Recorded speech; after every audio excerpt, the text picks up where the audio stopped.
Good morning, my dear students. I'm ready with you all, my little scientists, and we are going to start a very interesting chapter of science today. Matter and its three states. This is chapter number 7 of our science book. Children, you see, before we start a conversation with an unknown person, we need to introduce ourselves to each other. This helps us to understand each other better. In the same way, before I start explaining the unknown lesson to you, let me introduce the word matter to you all so that you can understand better. Matter is actually the stuff around you. It is everything around you. Can you look around and tell me the names of 6 things that you can see? You can see the mobile phone, a pen, your textbook, a table, the tube light, a tree outside your window, and plenty of other things. What you cannot see but can definitely feel is the air around you, isn't it? All these things are composed of matter. Every grain of sand, every drop of water, the rocks, air, plants, animals, the sun, the moon, the stars, all man-made things, starting from a tiny pin to the longest trend, is made up of matter. So we can say anything that has mass and occupies space is called matter. Now you may ask, what is mass?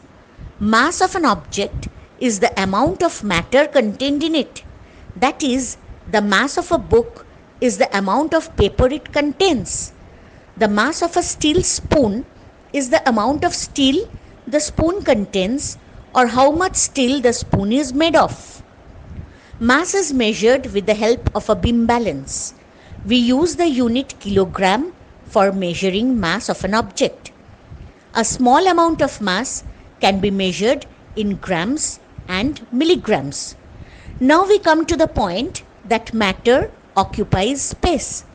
Suppose, children, you place a block of wood on a table. Can you place your book on the same place on the table at the same time? No, because the block of wood has already occupied that particular place on the table. You can place your book on the block of wood, but not in its place until you are removing it. See this picture now. Milk, when poured from this Tetra Pak into the glass, occupies the space inside the glass. Similarly, when we fill a balloon with air, the air occupies the space inside the balloon. So we can see that solids, liquids, gases all occupy space. The volume of an object is the space occupied by it. That is, how much space the matter is occupying. That's all for today. I will come back to you the next day with more interesting part of the lesson, the 3 states of matter. Keep watching. Thank you. Goodbye.